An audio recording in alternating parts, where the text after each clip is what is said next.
I had mentioned before that I wanted to read you the verse that Venerable Jendi had commented on when she was here almost a week ago, because you're almost 1 week old.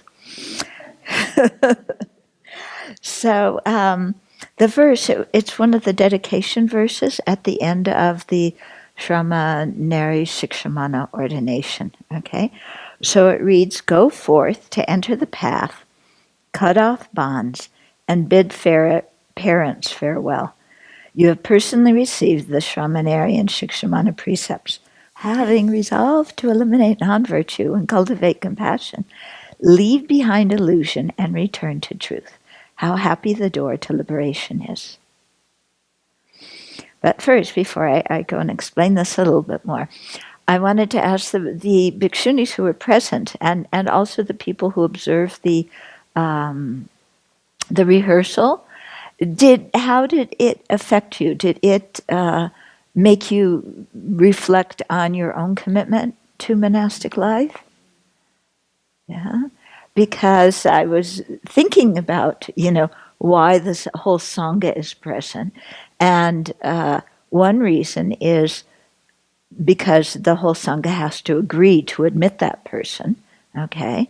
The other reason, I think, is that when you listen to the ceremony, it reminds you of what you pledged to do and what you want to do. And it isn't just that the ceremony is directed towards the candidate who's ordaining, it's directed towards everybody who is already ordained as well. Yeah, so that kind of came quite clear. So really reflect on that when you have the privilege to be part of the ordaining Sangha. Okay, so back to this verse. So it starts forth, go forth to enter the path. So going forth is the ceremony of shaving the head and, saying it's going forth to enter the path, cut off bonds and bid parents farewell. So that's the first part of the ordination ceremony. Okay? You shave your head, you have the determination to go forth, yeah? Then cut off the bonds. So this is the bonds. Primarily, it's the chief bond is craving and attachment, because that's what keeps our samsara going round and around and around. Yeah, I want this, I want that, give me this, give me that. So craving to have seemingly desirable objects, craving to be free of things that we don't like. Yeah, craving for existence in samsara.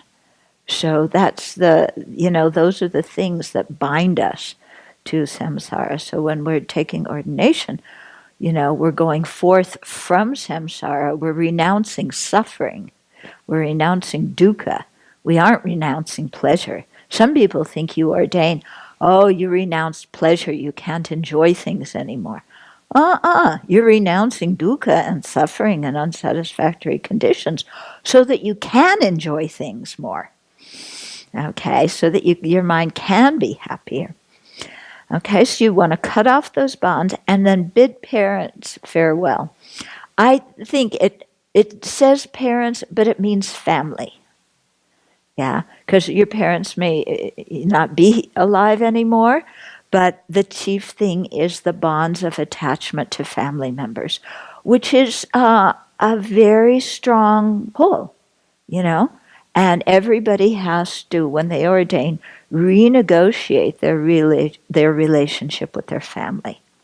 Yeah, because in the ceremony itself, it says, it took me too long, but it says, the government can no longer boss you around, and your family cannot claim you as a daughter or a son and tell you what to do anymore. But in our mind, we have to get that very clear. Yeah. And so it's not just with the parents, but with brothers and sisters and any trips we may have with them, that we're giving that up. If you have children, giving up the attachment to the children. So any kind of family, close family relationship. Some people were married before they ordained, then to make sure that relationship is completely over, and done with, before you take the precepts. Now, of course, biological relationships, you never stop being somebody's son or mother or daughter or brother, sister, okay? But, so you never stop doing that, but you have to renegotiate your relationship and know what your identity is as a person who's gone forth from home life into homeless life. Yeah, and that's very strong, going forth.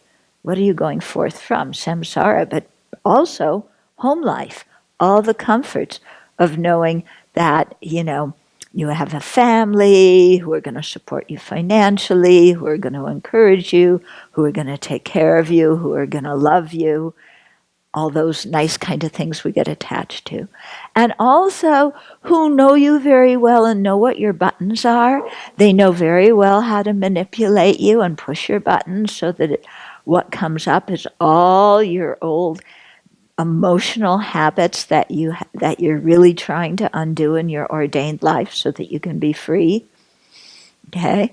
All the expectations, all the from family, all the, we want you to come on holiday with us. We want you to come for Sunday dinner. We want. And so you have to renegotiate all of that. Okay? And the principal thing is the clarity in our own mind. We can't control other people's attachment to us, but we have to control our attachment to them and hopefully do away with our attachment to them, because it's attachment to people more than attachment to objects that make people disrobe later on. Yeah. Very few people disrobe saying, I want to go back and have a career and make $1 million. Why do they disrobe? Basically attachment to family, to spouses, to sex, something like that. So it's the chief thing you really have to be careful about. Okay, so go forth, enter the path, cut off bonds, and bid parents farewell. You have personally received the Shramaneri and Shikshamana precepts. So you have the precepts. This is what you've wanted for so long. Now you have what you wanted. So rejoice and feel happy about it. Okay? And then having resolved to eliminate non-virtue and cultivate compassion, leave behind illusion and return to truth. Okay? So in going forth, receiving the precepts, you have resolved to eliminate non-virtue. So how do you do that? By abandoning the 10 non-virtues, but by keeping the precepts, because they really regulate most of the 10 non-virtues. Okay? And so by keeping the precepts, you you do away with so much non-virtue. And it's not that you can't do this and can't do that. It's before you've ordained, you decided, I've been there, done that. I don't want to do it anymore. So you're not giving up something that you really want to do. If you really want to do those things, better not to ordain. Go off and be a good lay practitioner. But if you want to ordain, it comes from the mind that says, I don't want to do that anymore. Been there, done that, got the t-shirt. Okay, I want to steer my life in a different direction. Okay, so you want to abandon non-virtue and cultivate compassion. So this here is showing one of the ways in which the Dharmaguptaka correlates with the Mahayana path and the bodhicitta aspiration. So we're not just renouncing virtue and becoming ascetics or people who disengage from society. We're renouncing non-virtue and cultivating compassion. So we're creating a wholesome relationship with other living beings, one of compassion. So compassion is a mind that is, true compassion is a mind that's free of attachment. Yeah, true compassion is not being an expert people pleaser. Okay? those of, people who want to please everybody so that everybody likes you. That's not the meaning of cultivating compassion. When you cultivate compassion, you to really benefit others, you have to put some things on the line, and sometimes people will get very mad at you when you act in ways that are compassionate to them, because you are displeasing their afflictions. You are displeasing their self-centered thought. So they may get mad at you, but your motivation is one of compassion. Okay? So we abandon non-virtue, we cultivate compassion. Kind of like generate renunciation, cultivate bodhicitta. Okay? Then, and leave behind illusion and return to truth. So illusion, I think, here has several different levels that we can examine. One level of illusion is that having wealth, having family, having people who love you and tell you you're wonderful and stupendous and they can't live without you, thinking that that's going to bring you actual satisfaction. Climbing up the corporate ladder, becoming famous, winning arguments, being the best, abandoning the illusion that those things are going to bring real happiness. So that's one level of illusion. The other level of illusion is, of course, the illusion that there's a real me, and that there's, inherently existent people, inherently existent phenomena, that everything exists the way that we think it does, or in the way that it appears to us. So we're abandoning that illusion and returning to truth. So returning to truth does not mean like that we were once pure and then we became impure, because of apples, and now we're going to go back to being pure again. So it's not that return to truth.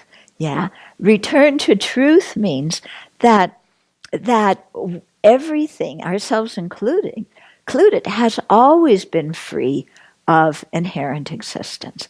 There's never been a truly existent person that needs to be protected, that needs to prove herself, that needs to win others' approval, that needs to whatever it is, There's never been that kind of person. Yeah? We are empty of being a truly existent person. The people we see, the phenomena in our environment, their truth, their ultimate truth, also, like ours, is the emptiness of inherent existence. So we're abandoning the illusion of inherent existence and returning to the truth of the emptiness of inherent existence, because things have always been empty, we just haven't seen it. So we're returning to what always has been, that we haven't seen in our blindness. Okay? So kind of we have renunciation, bodhicitta, correct view in there. Then the last sentence is how happy the door to liberation is. So when we practice in that way, then we're so happy. Yeah, we're really free. We're free of the bonds of ignorance, anger, and attachment. Yeah, we're free of the bonds of self-grasping and self-centeredness. So how happy that door to liberation and full awakening is. Okay, so that's the verse that she was commenting on, that I gave a commentary to her commentary. Okay.